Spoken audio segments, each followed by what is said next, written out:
नमस्ते everyone, Monika astrology में आपका बहुत बहुत स्वागत है। आज हम चर्चा करने जा रहे हैं कन्या लग्न की। देखिए, कन्या लग्न वालों के लिए 2022 का पूरा ही वर्ष किस प्रकार की स्थितियां लेकर आ रहा है और हमें कैसे पूरे ही वर्ष को प्लान करना है, ये मैं आज आपको पूर्ण रूप से बताऊंगी। देखिए, जब भी वार्षिक राशिफल देखा जाता है तो उसके अंदर मुख्य रूप से लग्न से देखा जाता है। काफ़ी लोग पूछते हैं, इस वजह से बता रही हूँ। हमेशा लग्न से अगर आप वार्षिक राशिफल देखेंगे तो आपको और भी सटीक परिणाम मिलेंगे। और एक चीज मैं कहूंगी कि देखिए, सूर्य तो हर महीने चेंज होता है, चंद्रमा हर दिन 2 दिन में चेंज होता है, नक्षत्र चेंज होते रहते हैं, मगर मुख्य रूप से कौन से ग्रहों को देखा जाता है जब भी वार्षिक राशिफल की बात होती है तो गुरु, शनि, राहु और केतु, इन 4 ग्रहों की जो चाल है और जो बदलाव है उसके ऊपर ही पूरे वर्ष का एक वृत्तांत निकाला जाता है। देखिए, शुक्र है, मंगल है और बुध है, ये तीनों ही ग्रह ऐसे हैं कि जो 15-20 दिन महीने के अंतराल में बदलते रहते हैं। तो वो मंथली राशिफल में उनका परिवर्तन आप और अच्छे से देख पाएंगे। मगर वार्षिक राशिफल के अंदर मैंने पूर्ण रूप से जो जो बड़े बदलाव है उसके ऊपर से आपको एक प्रॉपर गाइडलाइन आपको प्राप्त होगी कि आपको कैसे पूरे वर्ष को प्लान करना है। देखिए, कन्या लग्न और कन्या लग्न के अंदर सबसे बड़े 3 बदलाव जो पूरे ही वर्ष में आने वाले हैं उसके ऊपर हम चर्चा करेंगे। सबसे पहले जुपिटर यानी कि गुरु का जो बदलाव होने वाला है उसकी बात करते हैं। देखिए, गुरु आपके 6th हाउस में शुरू के 4 महीने 13 अप्रैल तक गुरु आपके छठे घर में रहेगा। 13 अप्रैल के बाद वो 7वें घर में चला जाएगा। ये एक पहला बदलाव है। देखिए, जब गुरु आपके छठे घर में है तो आपको क्या क्या कार्य करने हैं उसकी बात करते हैं। तो देखिए, कोई भी प्रकार का लोन लेना चाहते हैं तो इस समय के अंदर जब जुपिटर के द्वारा कोई भी लोन प्राप्त होता है तो वो बहुत पॉजिटिव होता है। बस अपने कंट्रोल में रहकर लीजिएगा, मगर लोन आपको इजीली प्राप्त हो जाएगा। भले ही वो, मुझे लगता है, कोई प्रॉपर्टी को खरीदने के लिए अगर लोन लेना चाहते हैं तो ये जुपिटर आपको पूर्ण रूप से सपोर्ट कर रहा है। इस जुपिटर की एक दृष्टि आपके दशम भाव पर है, एक आपके 12वें स्थान पर है और एक आपके द्वितीय भाव पर है। तीनों ही स्थान ऐसे हैं जो आपको लाभवर्धक है, यानी कि अप्रैल तक का समय ऐसा है कि आपको कार्य में प्रमोशन होने की संभावना है। कार्य के अंदर कुछ नए नए अवसर मिलने की संभावनाएं बहुत ज्यादा है। आपका स्टैंड काफी मजबूत रहेगा आपके कार्यस्थल पर। और 12th हाउस के अंदर जब जुपिटर की दृष्टि है, कोई भी विदेश से संबंधित कार्य है, अगर अप्रैल तक कार्य करते हैं तो आपका कार्य बहुत मजबूती से होगा। मतलब आप कोई भी स्टूडेंट्स हैं, अगर वो विदेश जाना चाहते हैं या कोई भी प्रकार की स्थिति में इंपोर्ट एक्सपोर्ट के बिजनेस से कनेक्टेड आप हैं, मल्टीनेशनल कंपनी के अंदर जॉब करते हैं, किसी भी प्रकार से आपको विदेश जाने का कोई भी कार्य है, तो ये अप्रैल तक का समय है कि जो बहुत ही अच्छी तरह से आपका काम हो जाएगा। देखिए, उसके बाद भी संभावनाएं तो है, मगर जुपिटर जो कार्य करता है और जुपिटर की दृष्टि से जो कार्य होता है वो बहुत मजबूती से होता है। जुपिटर की दृष्टि में अमृत है, तो वो हमारे कार्य को बहुत ही वेल प्लान्ड तरीके से संपन्न करता है, जिसमें कोई अड़चन नहीं आती। इस जुपिटर की एक दृष्टि आपके 2nd हाउस पर है, तो 2nd हाउस जो होता है वो हमारी सेविंग्स का है। तो देखिए, शुरू के 4 महीने में आप जितना भी आपका सेविंग्स हैं उनको अच्छे से प्लान कर लीजिए, क्योंकि उसके बाद जब जुपिटर चला जाएगा यहाँ से आपके 7th हाउस में, तो फिर शायद इतनी अच्छी प्लानिंग आपकी फाइनेंशियल ना हो पाए। इसलिए जितना भी पैसों का इन्वेस्टमेंट आप करना चाहते हैं, अगर अप्रैल से पहले यानी कि 13 अप्रैल से पहले किया जाए तो अच्छा है। उसके बाद आपको प्रॉब्लम्स होने की संभावनाएं हैं। तो उन पैसों को एक अच्छी दिशा देने के लिए ये जुपिटर आपको बहुत हेल्प करेगा। इवन आपके घर के अंदर भी मेंबर्स के अंदर बढ़ोतरी हो सकती है। फैमिली के साथ आपके संबंध अप्रैल तक बहुत अच्छे होने की संभावनाएं हैं। फैमिली के अंदर जो मनमुटाव थे उनको भी ये जुपिटर एक तरह से सॉर्ट आउट कर रहा है। तो ये एक तरह से बहुत अच्छी पोजीशन है, फाइनेंशियली भी आपको काफी लाभ दे रहा है। अब ये जुपिटर जब आपके 7th हाउस में आ जाएगा, देखिए, एक और मैं ये जुपिटर की बात मैं अभी करती हूँ। पहले हम बात करते हैं शनि की, क्योंकि देखिए, शनि पंचम भाव में चल रहा है आपके, और वो काफ़ी समय से चल रहा है।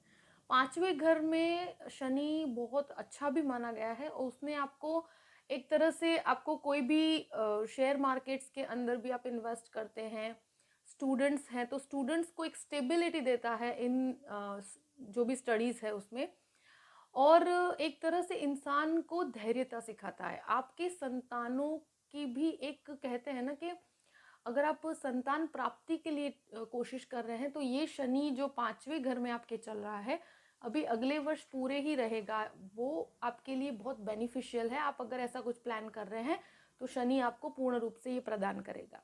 देखिए, शनि बहुत स्लो प्लैनेट है, तो एक तरह से अगर आप कोई भी प्रकार का लव मैटर है, तो उसमें क्या हो सकता है कि अगर व्यक्ति परफेक्ट होगा तो वो आपके लिए 100% परफेक्ट होकर आपके सामने आ जाएगा।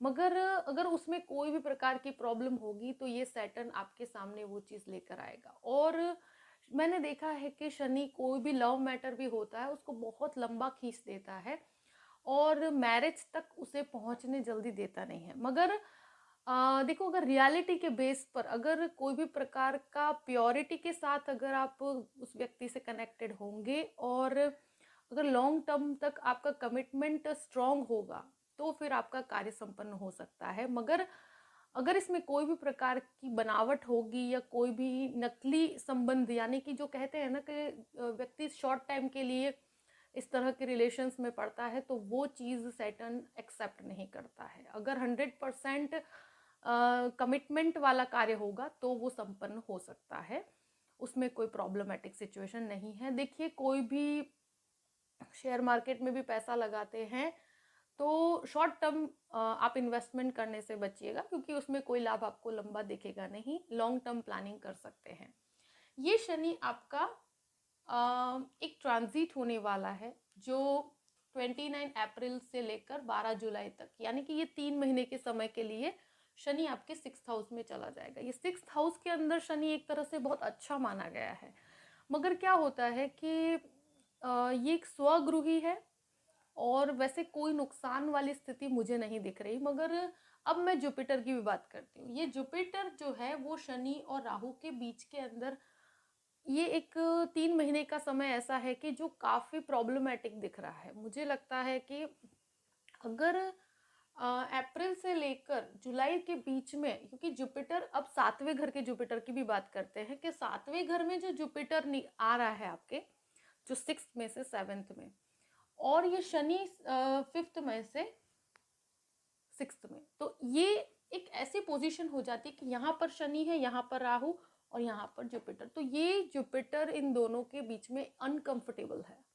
तो ऐसे सिचुएशंस में, यानी कि अप्रैल से लेकर जुलाई के बीच में मैरिज से संबंधित कोई डिसीजन हो तो उसे टाला जाए तो अच्छा है। सबसे पहली चीज़, ये 3 महीने के अंदर कोई भी नई बिजनेस पार्टनरशिप मत करिए। और एक चीज़ मैं हमेशा कहूँगी आपसे कि देखिए, ये अनकंफर्टेबल सिचुएशन है। वैसे जुपिटर काफ़ी स्ट्रॉन्ग पोजीशन में है, मगर फिर भी कभी कभी देखा गया है कि जब 3 इतने स्ट्रॉन्ग प्लैनेट्स हैं, और वो तीनों ही, ये ट्रांजिट शॉर्ट टर्म के लिए है, और 6th हाउस और 8th हाउस के बीच में जब भी प्लैनेट आया है वो सात्विक प्लैनेट है, तो उसकी जो ऊर्जा होती है वो कार्य नहीं करती, और उसमें हम कभी कभी डिसीजंस कुछ जल्दबाजी में ले लेते हैं। कभी बहुत सारा पैसा कोई बिजनेस में लगा देते हैं। तो 3 महीने के लिए ये इस तरह का कोई बड़ा इन्वेस्टमेंट करने से बचिएगा, ये मैं आपको रिक्वेस्ट करती हूँ। कोई भी डिसीजन ऐसा है, देखिए जो स्थिति है उसमें अच्छा कार्य कीजिए।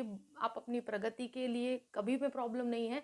कोई जॉब करना चाहते हैं, कुछ भी करना चाहते हैं, करिए। मगर एकदम से बहुत बड़ा डिसीजन, जो आपकी वर्षों की कोई जॉब हो उसे छोड़ने का कोई डिसीजन, इस प्रकार के बड़े बदलाव की कोई स्थिति है तो वो अनुभव के बेस पर लिया जाता है। तो एकदम से ऐसे समय पर डिसीजन लेने पर नुकसान होने की संभावना है, क्योंकि ऐसा जब ग्रह आते हैं, और स्पेशली अगर आपकी महादशाएं भी या लाइक जुपिटर और राहु की है, तो आपके जीवन में बहुत बड़ा बदलाव आ सकता है, और बाद में आपकी कुछ परिस्थितियां बहुत संकट वाली हो जाएगी। तो हो सके तो ऐसे समय को शांति से निकालिए। मैंने देखा इसमें 15-15, 20-20 साल की जो कहते हैं ना कि पार्टनरशिप होती है, वो ऐसे समय में ब्रेक हो जाती है। तो बहुत शांत मन से आप अपने पार्टनरशिप का कोई कार्य है, उसमें कोई भी परिस्थिति है, 3 महीने के समय में शांति रखिएगा। उसके बाद कोई डरने वाली बात नहीं, क्योंकि शनि आपके जो 6th हाउस के अंदर क्या कार्य कर रहा है कि देखिए काम में अपॉर्चुनिटीज मिल रही है। ये जो सैटर्न है उसकी एक दृष्टि आपके अष्टम भाव पर भी है, तो आपको नई नई चीज़ें सीखने का, रिसर्च के अंदर आपको काफ़ी मास्टरी देता है। 12th हाउस को देखता है तो एक तरह से विदेश के लिए भी अच्छा है। हाँ, एक तरह से आप कोई भी विदेश से संबंधित डिसीजन लेते हैं तो वहाँ आपको स्ट्रगलिंग सिचुएशन होगी। कोई भी कार्य आपका एक दिन में नहीं होगा, क्योंकि शनि की दृष्टि होती है तो कार्यों में धीमापन आ जाता है, तो ये चीज़ होने वाली है। क्योंकि जुपिटर की दृष्टि की तरह जैसे आपका फास्ट कार्य हो रहा था, उसमें थोड़ा सा धीमापन आएगा, तो उससे फ्रस्ट्रेट नहीं होना है। और एक सेकंड हाउस के ऊपर राहु की दृष्टि है, मगर ये सैटर्न की जो दृष्टि एक जो पड़ रही है थर्ड हाउस पर पड़ रही है, तो थर्ड हाउस जो है वो आपके एक तरह से कोई भी प्रकार का परिवर्तन बताता है। तो कोई भी बदलाव की स्थिति आपके अंदर, काफ़ी अच्छे प्लानिंग बनाने के लिए ये समय बहुत अच्छा है, चीज़ों को बेहतर करने की स्थिति है। और इवन अपने आपके जो ब्रदर्स के साथ आपके रिलेशंस है वो भी बेटर बनाता है। मगर क्योंकि एक चीज़ मैं हमेशा कहूँगी कि देखिए सैटर्न 6th हाउस में काम अच्छा करता है, मगर कार्य के अंदर आपको परफेक्शन लेकर आने की वजह से आपको एक पॉलिशिंग वाला कार्य है, वो आपको कोई भी चीज़ देगा तो आपको एक मजबूती की तरह आपको मजबूत बनाएगा सबसे पहले। और ये 3 महीने के लिए है, उसके बाद सैटर्न वापस 5th हाउस में चला जाएगा। और ये 5वें घर का जो सैटर्न है वो बहुत अच्छा कार्य कर रहा है। एक तरह से आपके बिजनेस के ऊपर भी उसकी दृष्टि है, तीसरी दृष्टि, एक दृष्टि उसकी आपके 11वें स्थान पर है, तो वो भी एक कंट्रोलिंग पोजीशन है। और उसकी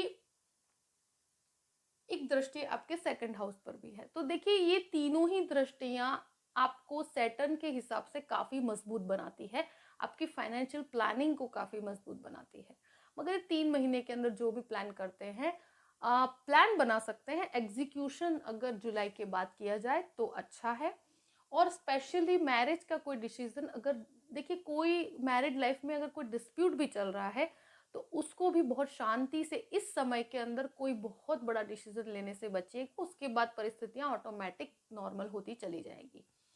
देखिए ये जुपिटर की बात करते हैं, जुपिटर 7th हाउस के अंदर एक तरह से इसकी जो 3 दृष्टियां हैं, तो एक दृष्टि 11वें भाव पर पड़ रही है, तो आपके लाभ में वृद्धि, नए नए आपके कॉन्टैक्ट्स बनेंगे, बहुत से अनएक्सपेक्टेड चीज़ें आपके साथ हो सकती है जहां पर आपको लाभ की स्थिति है। लग्न पे जुपिटर की दृष्टि होने के कारण आपकी एक कहते हैं ना पर्सनैलिटी के अंदर एक तरह का चार्म रहेगा, आपके अंदर आध्यात्मिकता का निर्माण होगा। आप जो भी बोलेंगे तो लोग आपको सुनना भी पसंद करेंगे, एक तरह से आपके कॉन्टैक्ट्स बहुत अच्छे हो सकते हैं।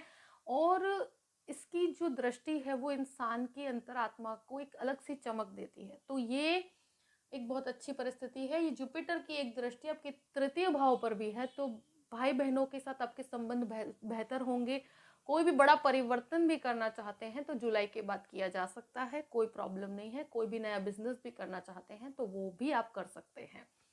देखिए मैरिज एक तरह से जुलाई के बाद किया जाए तो अच्छा है, वैसे जुपिटर आपके 7th हाउस में से पास ऑन हो रहा है, तो मैरिज की संभावनाएं बहुत ज़्यादा हाई है।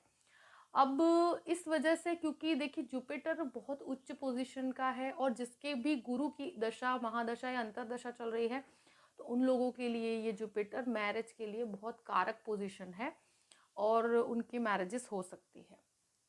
देखिए राहु जो है उसकी बात करते हैं। राहु का ट्रांजिट 12 अप्रैल को होने वाला है। अप्रैल के अंदर राहु भी चेंज होगा और वो आपके नवम भाव से लेकर आपके अष्टम भाव में आ जाएगा। देखिए पहले का जो राहु था वो नवम भाव में था, उसकी दृष्टियां एक लग्न पे थी, एक आपके तृतीय भाव पर थी, एक पंचम भाव पर थी। तीनों ही दृष्टियों में राहु आपको काफी बेनिफिट दे रहा है और एक तरह से आपके कार्यों में एक नयापन लेकर आया है। तो अप्रैल तक वो परिस्थितियां बहुत बेहतर है। और अब जो अप्रैल के बाद जो राहु आ रहा है वो एक तरह से अष्टम भाव के अंदर जो राहु आता है वो रिसर्च के लिए बहुत अच्छा है। उसके लिए अगर आप विदेश जाना चाहते हैं तो उसके लिए एक्सेलेंट पोजीशन मैं कहूँगी। राहु 12th हाउस में जब देखता है तब विदेश में काफ़ी प्रॉब्लम्स ये होती है कि चीज़ें आसान नहीं होती, आपके लिए थोड़ा स्ट्रगलिंग पीरियड हो जाता है, मगर विदेश ले जाने में राहु पूर्ण रूप से सक्षम है। और रिसर्च के बेस पर अगर स्टूडेंट हैं तो जाना चाहते हैं तो आपके लिए बहुत अच्छी परिस्थिति है। और ये राहु जो है अष्टम भाव के अंदर, मैं कहूँगी कोई भी मंत्र साधना करना चाहते हैं, कोई भी प्रकार का इस प्रकार का रिसर्च यानी कि एस्ट्रोलॉजी सीखना चाहते हैं, टैरो रीडिंग सीखना चाहते हैं, कोई गुड़ विद्याओं को सीखना चाहते हैं, तो अष्टम भाव कारक है। अनएक्सपेक्टेडली आपको कोई प्रॉपर्टी भी मिल सकती है जो आपके लिए बहुत बेटर है। अनएक्सपेक्टेडली आपको कोई भी प्रकार के लाभ जब होते हैं तो वो राहु के कारण होते हैं। आपके अंदर एक सबकॉन्शियस माइंड को ये एक्टिवेट करता है, तो बहुत अच्छी स्थिति है। इसकी एक दृष्टि आपके सेकंड हाउस पर भी पड़ती है। देखिए अप्रैल तक इन्वेस्टमेंट कीजिए, अच्छा है। राहु पैसों को वेस्ट करवा देता है काफ़ी समय तक, क्योंकि राहु 12th हाउस को भी देख रहा है। तो ऐसी स्थिति में हमारे कुछ वेस्टफुल एक्सपेंसेस, घर को डेकोरेशन करवाने में, क्योंकि 4th हाउस पर भी दृष्टि है, तो घर के अंदर कुछ वेस्टफुल एक्सपेंसेस हो सकते हैं, कुछ लग्जूरियस आइटम के पीछे आप पैसे बिगाड़ेंगे और जो वेस्टफुल होंगे जिसका कोई रिटर्न नहीं है। और कभी कभी इस स्थिति के लिए भी लोन ले लेते हैं लोग, तो ऐसी स्थिति से बचिएगा। कोई भी प्रकार के शो ऑफ के अंदर आप जो एक्सपेंसेस डालते हैं, अपनी सेविंग्स को गलत दिशा देने में ये राहु सक्षम है, तो ध्यान रखिएगा, अपनी सेविंग्स को बिल्कुल भी खराब मत कीजिएगा। एक दृष्टि राहु की आपके 4th हाउस पर है, तो देखिए 4th हाउस पर राहु की दृष्टि होती है तो मानसिक तनाव देती है, घर के अंदर भी आपको मानसिक तनाव की स्थिति देती है, और माता के साथ भी आपके कुछ संबंध खराब करती है। तो ऐसी स्थिति के अंदर देखिए कोई भी प्रकार की प्रॉपर्टी की डील है तो वो बहुत ही अनुभव के बेस पर डिसीजन लिया जाए तो अच्छा है। वैसे तो 4th हाउस का मालिक काफ़ी अच्छी पोजीशन है, फिर भी कोई भी प्रकार का डॉक्यूमेंटेशन है उसको प्रॉपर रखिएगा। और मैंने देखा है कि राहु जब जब 4th हाउस को देखता है तो जल्दी से कोई कार्य होने नहीं देता, उसमें अड़चन लेकर आता है, मगर डरने वाली कोई ज़्यादा बात नहीं है। जो भी करेगा वो आपको एक तरह से पॉजिटिविटी है। 8th हाउस के अंदर राहु इतना खराब नहीं होता, मानसिक रूप से आपको काफ़ी डेप्थ में लेकर जाता है, मगर फाइनेंशियली आपको अनएक्सपेक्टेड गेन्स भी देता है। केतु सेकंड हाउस के अंदर है तो मैं यही कहूँगी कि जो आपकी जो इनहेरिटेडली आपको जो भी प्राप्त हुआ है उसको वेस्ट मत कीजिएगा। घर के अंदर कभी कभी डिटैचमेंट आपको महसूस होगा, मगर फिर भी मैं कहूँगी कि बाकी जो प्लैनेट्स हैं लाइक जुपिटर और सैटर्न की इतनी अच्छी पोजीशन है कि वो आपको फाइनेंशियली काफ़ी अच्छा लाभ दे रही है, आपको प्रगतिशील बना रही है। तो ओवरऑल आपकी परिस्थितियों को देखकर आपके पूरे ही वर्ष को प्लान कीजिएगा, और पीछे का जो समय है वो एक्सलेंट है, और अप्रैल तक के समय में आपको जो भी फाइनेंशियल प्लानिंग करना है तो आप वो कर सकते हैं, आपके लिए बहुत बेहतर है। और वैसे भी कन्या लग्न वाले लोग बहुत ही वेल प्लान्ड होते हैं और बहुत अच्छे से अपनी लाइफ को ऑर्गेनाइज करते हैं, तो कोई चिंता वाली बात नहीं है। आई होप कि ये वीडियो आपको पसंद आया होगा, और पसंद आए तो लाइक भी कीजिएगा और सब्सक्राइब भी कीजिएगा। देखिए पूरे ही वर्ष को अच्छे से प्लान कीजिएगा। अगर आप मुझसे कंसल्टेशन लेना चाहते हैं तो डिस्क्रिप्शन बॉक्स में मैंने अपना ईमेल आईडी दिया हुआ है, astrologymonica@gmail.com, आप उस पर मेल कर सकते हैं, मैं आपको पूरी ही जानकारी प्रदान करूँगी, और आप मुझसे पर्सनली भी आप कंसल्ट कर सकते हैं। देखिए पूरे वर्ष को अच्छे से प्लान कीजिए और हमेशा खुश रहिए, और पूरे वर्ष को खुशी से आगे प्रगति करते रहिए, यही मनोकामना मैं करती हूँ। Thank you so much. जय श्री कृष्ण।